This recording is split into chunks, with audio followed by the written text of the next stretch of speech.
Jonathan, would you like to lead us pledge allegiance? Sure. I pledge allegiance to the flag of the United States of America and to the republic for which it stands, one nation, under God, indivisible, with liberty and justice for all.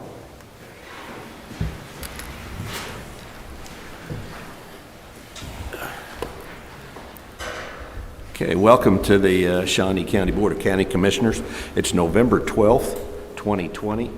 On my left is Commissioner Aaron Mays, who represents District 3, and on my right is Commissioner Kevin Cook, who represents District 2. I'm Bill Rippon, and I represent District 1.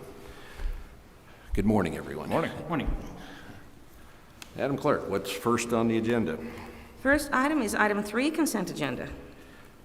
I would move that we approve the consent agenda. I'll second.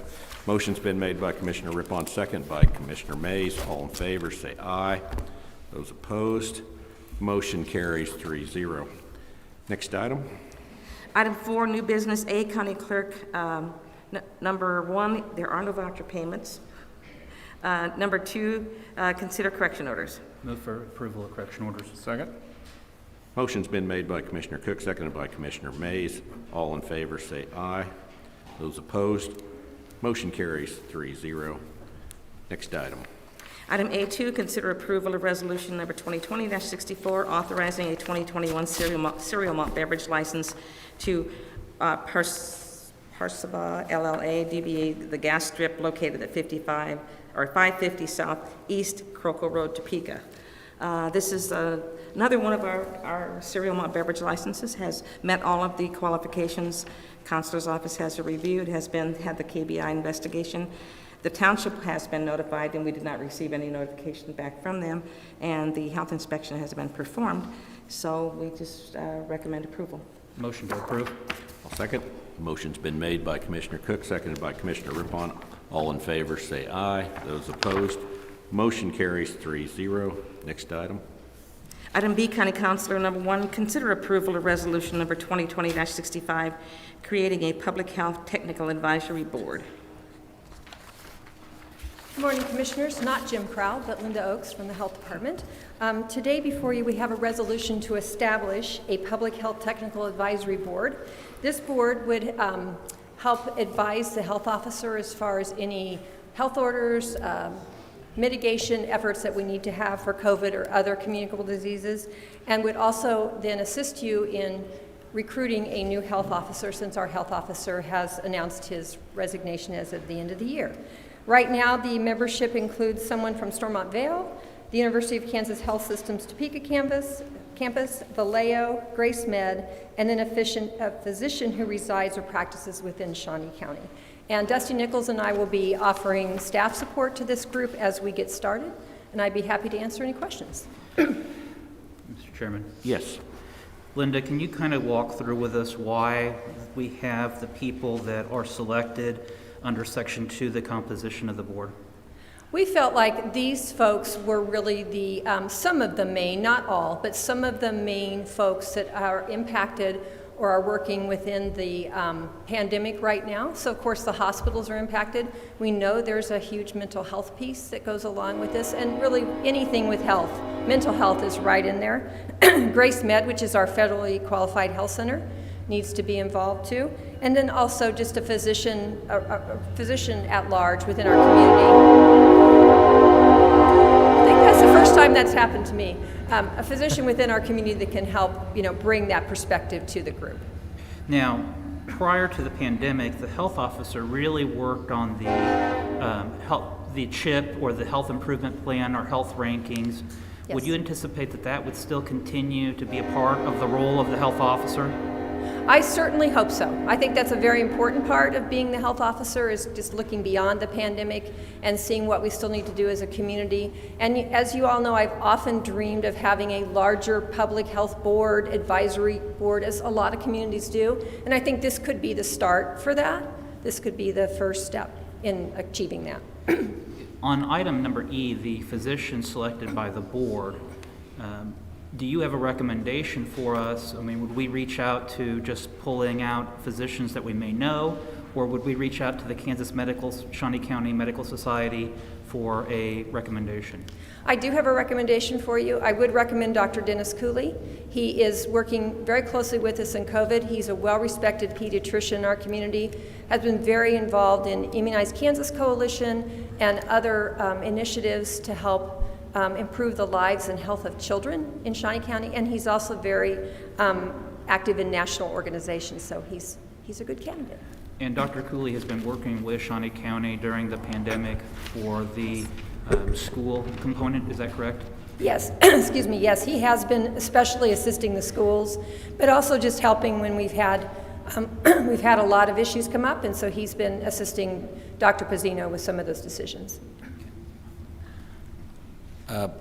In the resolution, it asks for designated people from, like, the hospitals. Is it defined if they're doctors or nurse, or does it define that? We've actually reached out to the CEOs, presidents of the hospitals, and asked for them or their designee. So it could be a medical doctor, it may not be. Are the CEOs doctors themselves? I believe Dr. Carnegie is a doctor. Okay. I don't think Steve Anderson is a physician Okay. from St. All right. Francis. I just wanted to make sure we had some doctors on the board, and I don't know if we need to spell that out more clearly, or just make that suggestion to whoever's designated people for this board. That was my only concern. Commissioner Mays? Nothing else except just to say that I think this is something that we probably needed months ago, and it's about time that we get something like this formed. I think it helps to make better decisions on many fronts. So I would move to approve. I'll second. Motion's been made by Commissioner Mays, seconded by Commissioner Cook. All in favor say aye. Those opposed, motion carries 3-0. Thank you, Linda. Thank you, Commissioner. Next item. Item C, Parks and Recreation. Number 1, consider approval of request for a project budget of $60,512.50 for the replacement of a basketball court and park amenities located at Ripley Park, utilizing operating funds, and request approval to solicit bids for the basketball court replacement projects at Ripley and Cushenberry Parks. Good morning, Commissioners. Chris Curtis, Parks and Recreation. We're here before you today to seek approval on a project budget to remove and replace the basketball courts at Ripley Park, and to go out for an RFP for the removal and replacement of the basketball courts and other amenities at Cushenberry and Ripley Park. Cushenberry Park was previously brought to you as a project, and you approved that last year, so we're just trying to consolidate that, go out for an RFP to replace the courts at both parks. I'd be glad to answer any questions you may have. What we're approving today is just for one court, though, is that correct? Right, but it's to remove all of the existing courts at Ripley and then move that court to a new location. And the new court will be, it's just a single court? Yeah, it'd be a single court, yes. You know the size of this court? Standard high school, 84 by 50 is what we're going for. All right. All right. Would it be similar to the courts at Betty Phillips, or? Yes, Yeah, yes, and then we'll have lines and everything, and new basketball goals, trash can, bench, yes.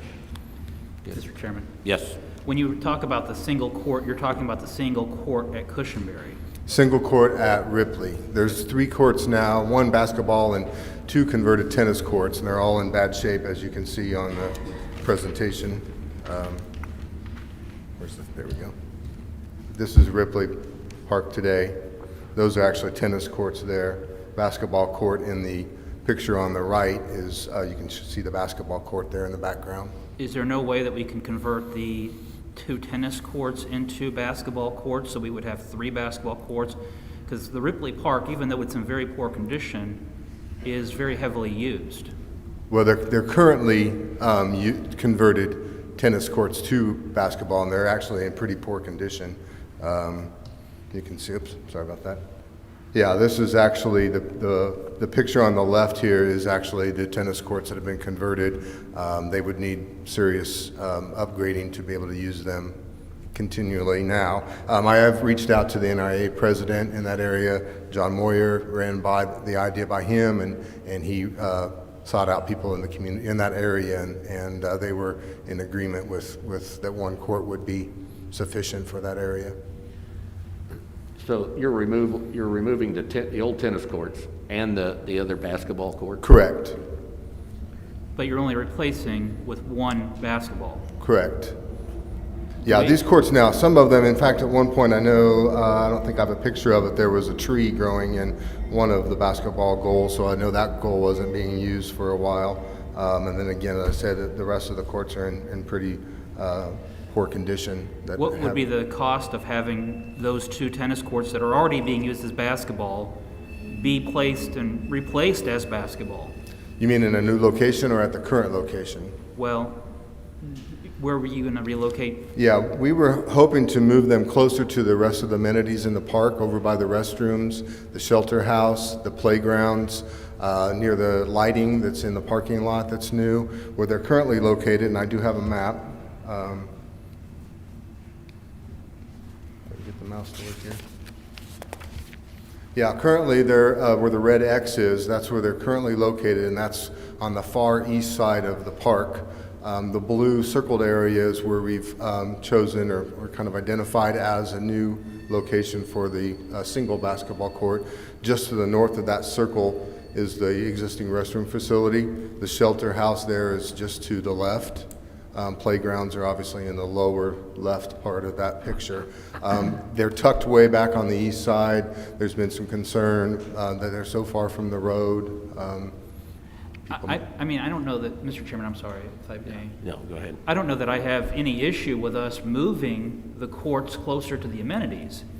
And I don't have any issue with us replacing the basketball court because it's in very poor condition, or the tennis courts given their current condition. What I have an issue with is us going from 3 to 1, and so that the neighborhood, and this is again a neighborhood that heavily relies on this amenity, and not replacing it with 3 basketball courts. Tim Laurent, Shawnee County Parks and Recreation. I think, just to be clear, we currently only have one basketball court, 2 tennis courts. I understand that we We wanna only have one designated, but the other 2 are being used as basketball. They're not. I can guarantee you they're not, because if we've repurposed them for tennis, is that correct? No, they actually have basketball. They do have goals there. I mean, there are literally trees growing over those rims in some of those spots. So there's no way they're currently using all 3 of these courts.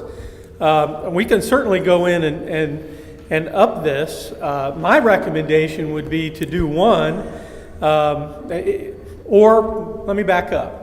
If there is a question from the commission on this, then my recommendation would be to meet again with the NIA and perhaps get more information before we build 3 courts. Commissioner Cook, in my experience, and I have a little, there wasn't a whole lot of use on those old tennis courts as being used as basketball. The other court would got a lot of use, but Right. but Now, the others, Ripley they Park were is pretty also bad being shape. used by the cricket club.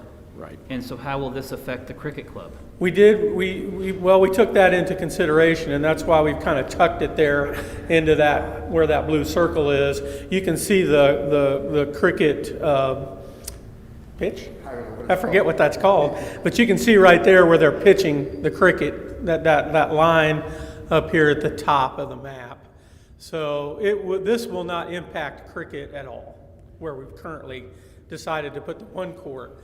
If we do more than 1, then we'd probably need to get over on this side of the sidewalk, because we really can't go this direction because it would impact cricket.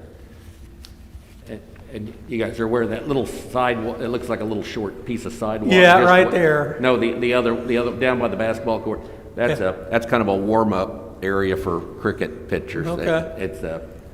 So don't tear that out as part of it. All right, we'll leave that in too. That's good information.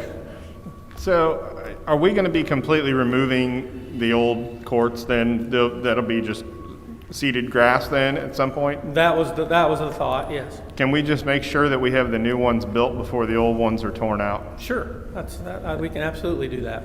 And I'd make one other suggestion. If those courts are out of there, the old tennis courts, you can see how the sidewalk goes through the park. Here? Yeah, if you could just go right through where the tennis courts are and then connect right just north, yeah, right up through there. Okay. That'd make that a little smoother transit, because that's how people access the trail on the dike system there. Okay. And, But we may leave this one as well, because I think there is a little bit of parking here that we probably won't take out. But yeah, we could absolutely run a new sidewalk through. Yeah, once people get on the dike system, they just go like a block east and they take a bridge over to the Shunga Trail. And Okay. it's a kind of a critical link for people in that neighborhood to get on the trail system. And I always thought it'd be a lot smoother if those courts were gone and we could just kind of cut the corner there just a little bit, make that a little nicer.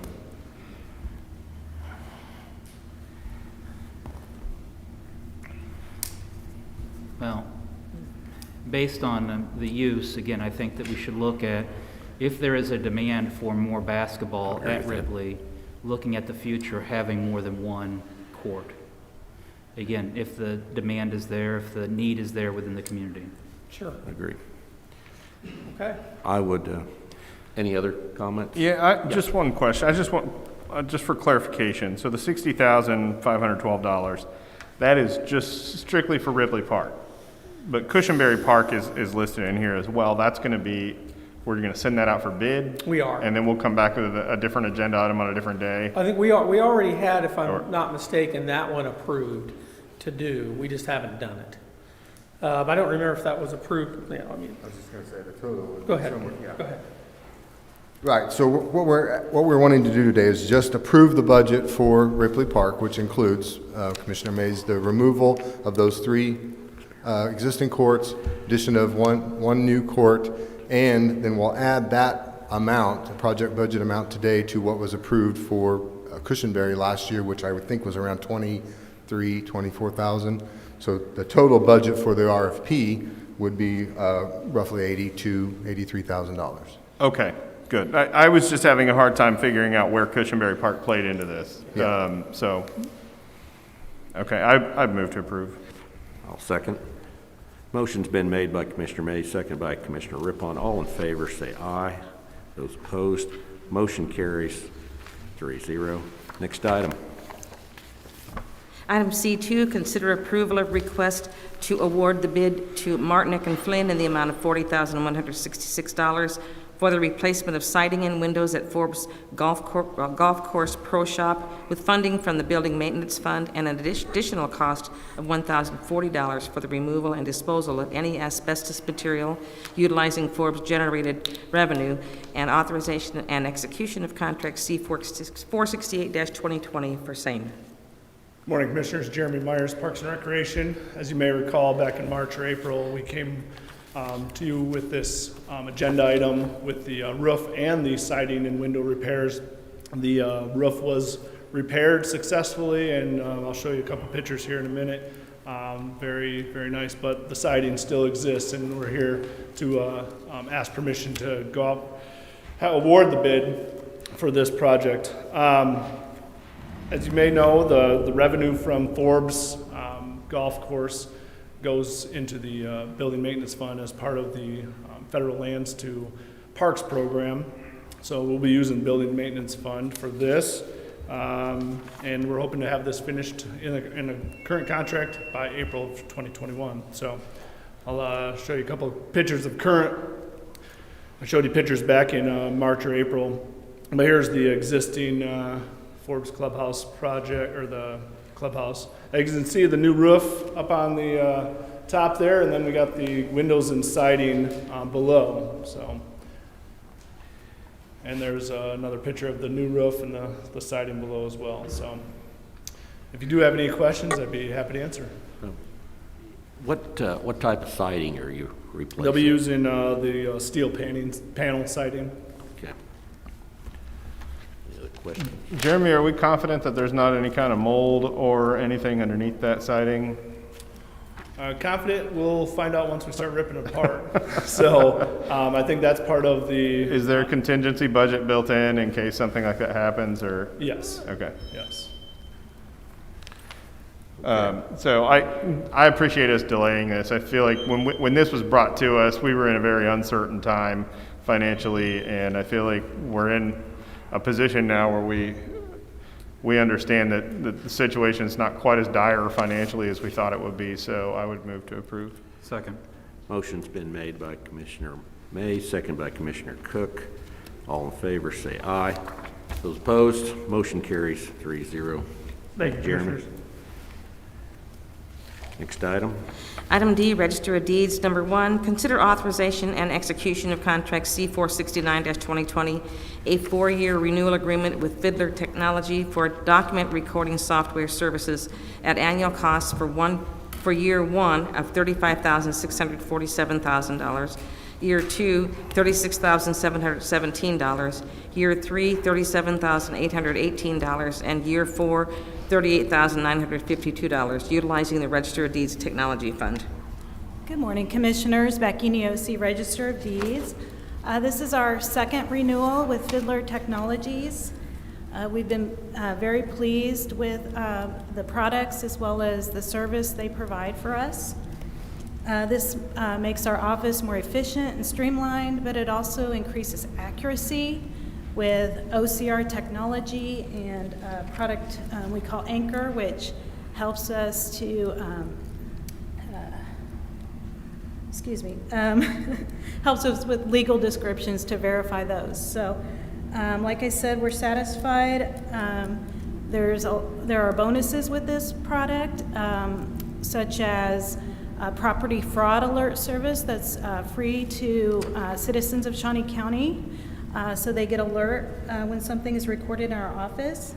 We also have a product called Condor, which allows us to utilize a team of people that will index documents if we should fall behind because of a disaster or something. We have Bastion, which allows us to completely remove to work off-site remotely if we should also hit a disaster. We have 3 forms of income that are provided through Fiddler. They are our remote users that subscribe to our software. There are an FTP flow of data images that come through, and also a pay-per-use service.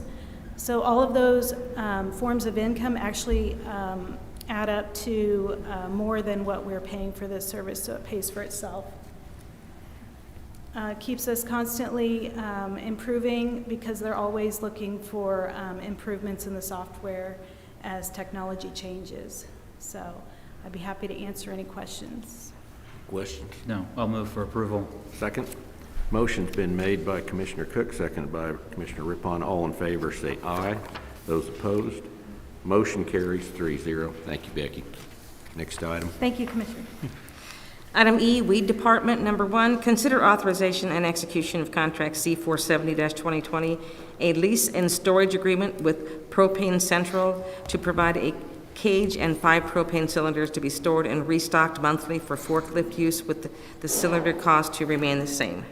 Good morning, Commissioners. John Landon, Shawnee County Weed Department. The item I have before you this morning is just an agreement with Propane Central to place a lock cabinet and 5 propane tanks at our facility. There is no cost associated with the lease of those tanks or the cabinet itself. We would just be charged the exact same amount once a month when they refill those cylinders for us. This would alleviate staff from transporting cylinders to Propane Central to get them filled. I'd be happy to answer any questions you might have. I'll move for approval. Second. Motion's been made by Commissioner Rippon, seconded by Commissioner Mays. All in favor, say aye. Those opposed, motion carries 3-0. Thank you, Thanks, Commissioners. John. Next item. Item F, Sheriff's Office. Number 1, acknowledge receipt of correspondence from Sheriff Hill regarding renewal of the annual software maintenance agreement, contract C-471-2020, with Tyler Technology, with funding split between the Sheriff's Office, DOC, Topeka Police, and Topeka Fire Department for the maintenance of the record management system at a cost of $91,956.21 for the Sheriff's Office and the DOC's portion, with funding from the 2020 budget. Good morning, Commissioners. Shane Hubler, Shawnee County Sheriff's Office. It's a continuation of our partnership that we've had with Tyler New World for several years, and this is a maintenance of the RMS that is critical for all public safety. I'd be happy to answer any questions you may have. Any questions? I would move that we acknowledge receipt. Second. Motion's been made by Commissioner Mays, seconded by Commissioner Cook. All in favor, say aye. Those opposed, motion carries 3-0. Thank you. Next item. Item F2, acknowledge receipt of correspondence from Sheriff Hill regarding the purchase of this off-the-state contract for a Chevrolet Traverse, $27,074.75, and a Dodge Ram 1500, $24,570.52, with funding from the 2020 department budget. Good morning again, Commissioners. Shane Hubler, Shawnee County Sheriff's Office. This is for the purchase of 2 multi-use vehicles that we will use for different purposes at the Sheriff's Office. Again, we have looked at leasing these 2 particular purchases. Leasing is not going to be favorable for the county. Be happy to answer any questions. Any questions? Move for approval. I'll second. Motion. It's like that, acknowledge and receipt. Acknowledgement, yeah. Very good. I'll second that. Motion's been made by Commissioner Mays, seconded by Commissioner Rippon. All in favor, say aye. Those opposed, motion carries 3-0. Thank you, Shane. Next item. Item 5, administrative communications. Okay. At this time, we'll allow anyone to come forth and speak on any subject, or department heads that have announcements. I see Larry. Moving forward. Good morning, Commissioners. Larry Moss, Shawnee County Treasurer. It's November and December is tax time. So I'm here today to announce that beginning this week, we are mailing the tax statements out. You should receive your tax statement by sometime next week. If you don't receive that, you need to contact our office and we'll get you a copy of that. Taxes are due December the 20th, which happens to be a Sunday, which means that if you have a postmark of December 20th or earlier, we will accept that without penalty. You can also pay on the 21st by either drop-off or walk-in without penalty, which would be on that Monday. We are currently accepting walk-ins, though we highly discourage that. We encourage you to use the mail, either the drop-off box, which is located at the west exit of the parking lot, or online. And to encourage online, we're also introducing an enhanced online application. This application is tied to the same online renewal process we use for motor vehicle. And when you receive the bills, there will be an insert which explains that and encourages people to use online.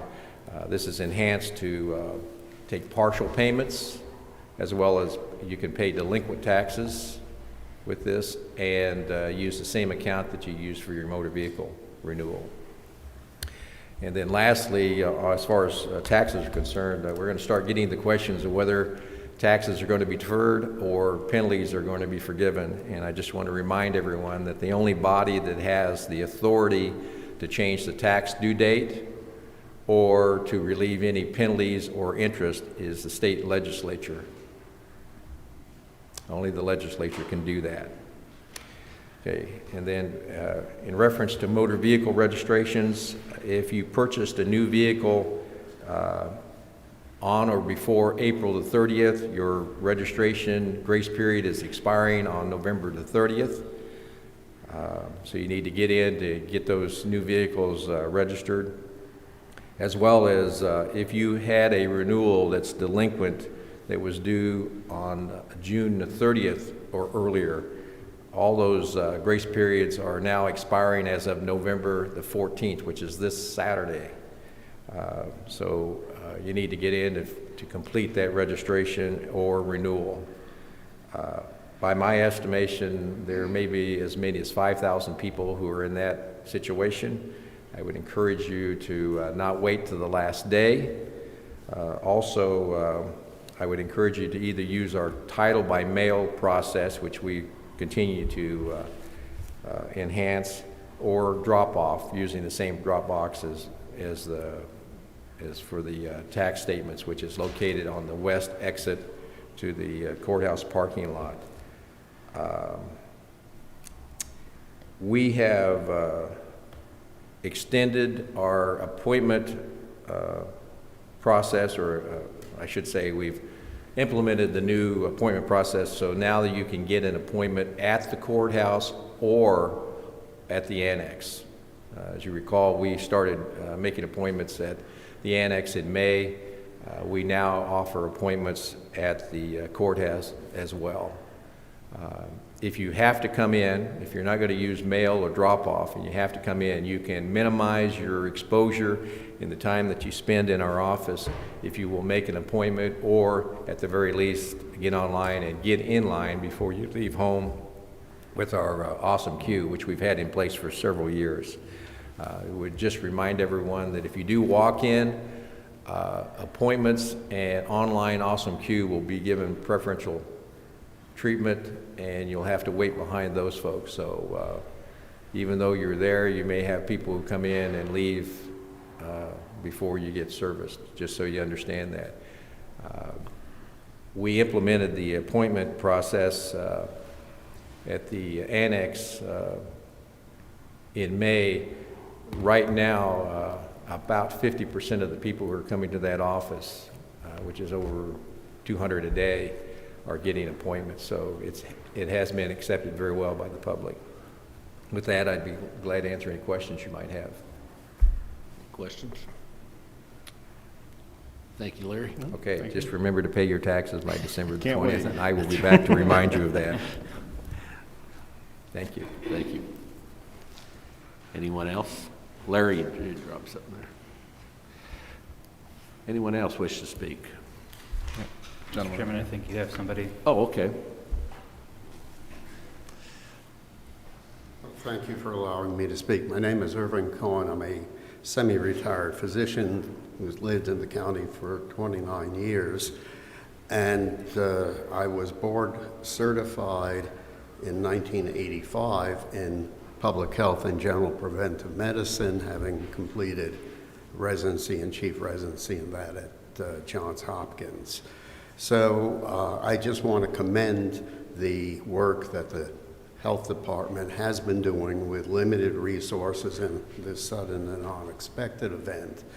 And I want to remind the county that Topeka was at one time in the forefront of public health in the United States. That was a century ago when Dr. Samuel Crumbine was, in fact, the Secretary of Health for the state of Kansas.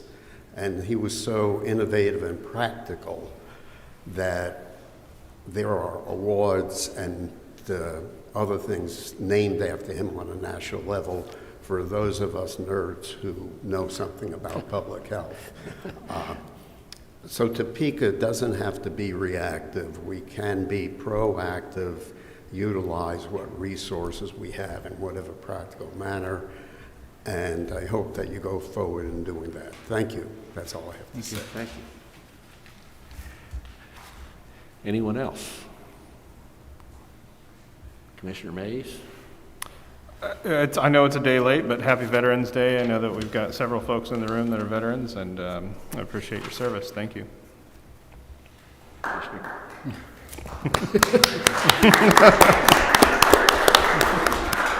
Many people probably don't know that Veterans Day was actually originally Armistice Day, which was the end of World War I.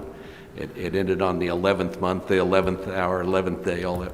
And then at one time it was changed to Veterans Day, which is the good move. So. Commissioner Cook. Well, there is a press conference today at 1:30 regarding our state of health in the community. As a commissioner, I would ask us to continue to advise or people that we come in contact with, wash your hands, maintain social distancing, avoid crowded situations, properly wear your mask, and also try to avoid gatherings or where you're potentially going to spread the virus. We've had just an outbreak in the community, and we need to address that and get those things so that we can continue to have normalcy and schools open and those sorts of things. So. Okay, I have nothing else to add, other than, is it our next commission meeting's been canceled? There is no meeting on Monday. Monday. As we meet with the Board of County Canvassers. That's right, so we will not be meeting here Monday. That's it. There's no need for executive session, so we're adjourned.